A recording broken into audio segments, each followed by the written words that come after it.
I'm Nia Henderson, joined by Carole Simpson here for Afterwards on Book TV. Welcome, so great to have you here. Nice to see you, Nia. You've written a book, your autobiography, NewsLady, and I want to start out just asking you why you decided to write this book.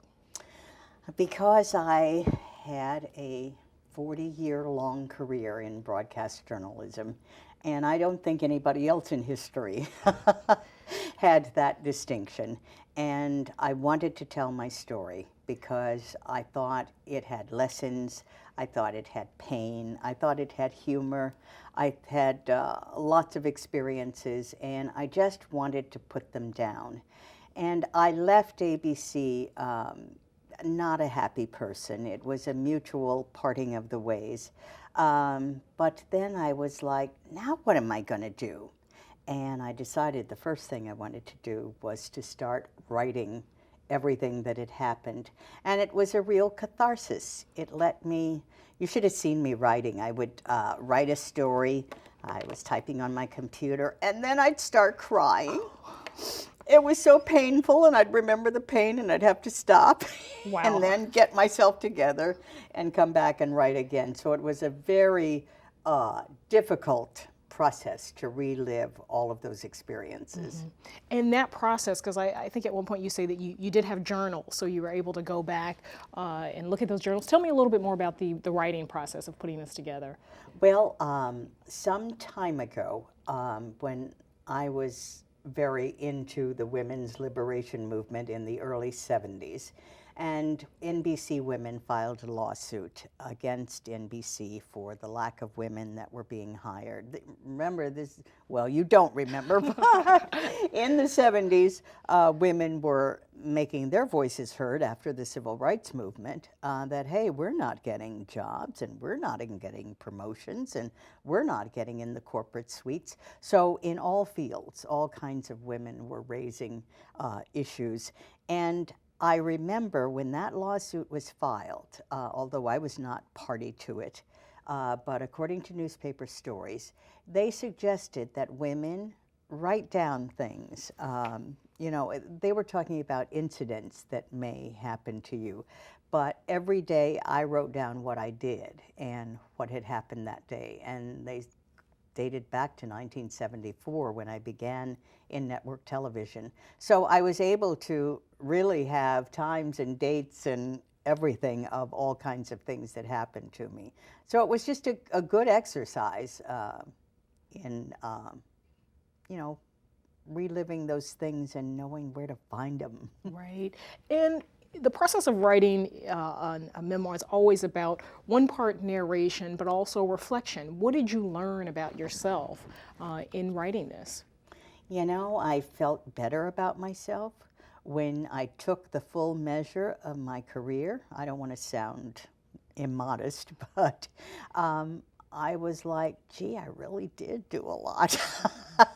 I really did make a difference, and that felt really good. And then I was hoping to continue to make a difference by writing the books, and hopefully people could get some things out of it that they could use in their workplaces. And you decided to self-publish this. Because I took it to literary agents, and they said nobody wanted to publish it. And one of the themes of my book is that people kept telling me no all throughout my career. No, you can't be a journalist. No, you can't anchor the news. No, you can't be the White House correspondent. And I used to use those no's like vitamin pills and just get energy from them. Don't tell me no when I know I'm prepared and that I'm capable and so on. So the same thing happened with the book. Somebody was telling me no again, that we're not going to publish your book. And so I was like the little red hen, you know, who asked everybody to help her plant her wheat, and nobody would, and then she said, then I'll do it myself. So I did it myself. Yes. Let's go back to your beginning. Where did you grow up? I grew up in Chicago. My kind of town, Yes. Chicago is. Yes. I love it.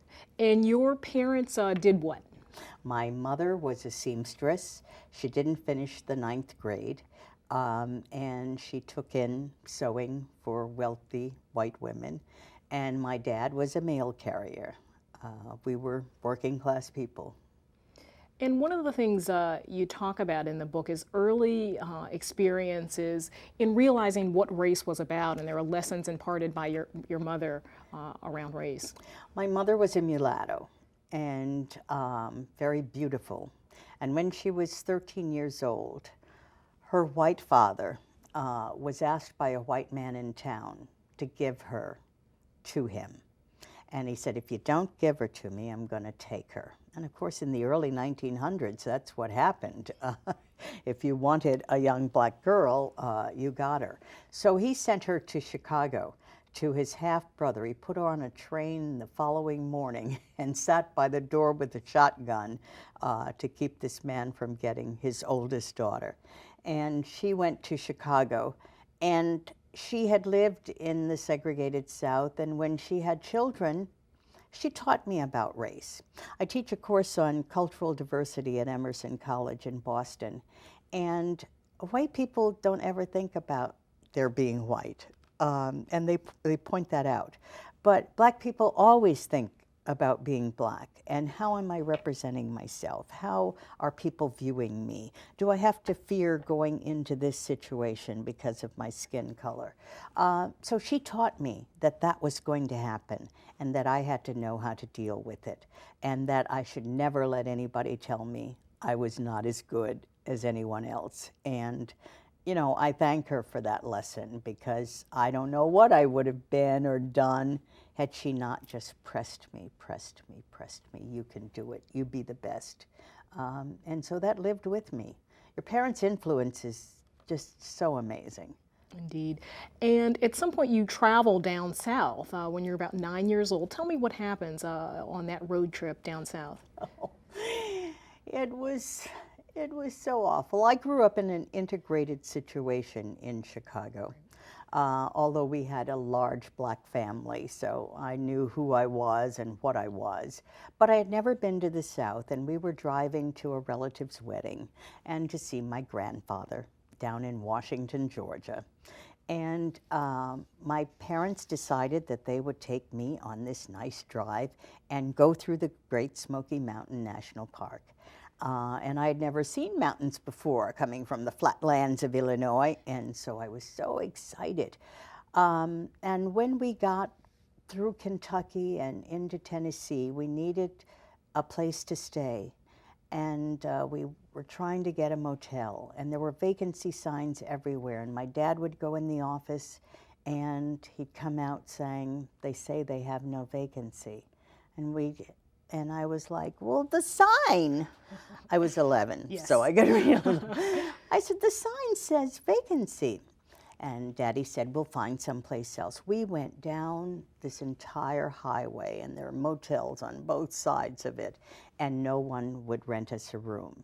And we slept in the car, cramped up, and I didn't understand why we had to go through that. And then Daddy wanted to get some coffee in the morning before we went into the Smoky Mountain National Park. And he went to a cafe, I don't know, a diner, I don't know what, a little tiny place. Yes, yes. But people ate there, and he wanted to fill his thermos with coffee and get me some milk. And while he went into the store, I saw a sign on the door that said, no Catholics, no Jews, no dogs, and no niggers allowed. I'm using the N-word, but that's what it said. Mm-hmm. And I asked my mother, I had never heard that word. And I said, "What is that?" And she said, "They're talking about black people." And I said, "Us?" And she said, "Yeah." And then it turned out my dad had to go, he went in the wrong door. He should have gone around the back, right. But he went in the front door. And he was sent to the back of the store where he got his coffee and he got some milk. No, he couldn't get milk for me because it was in the front of the store, and they wouldn't let him go into the front of the store. So I drank coffee, my first coffee drinking as a child. And then we get into the park, this beautiful, mountainous, spectacular Smoky Mountains. I just love them, the little haze on them. And we went to the observation deck on the highest peak.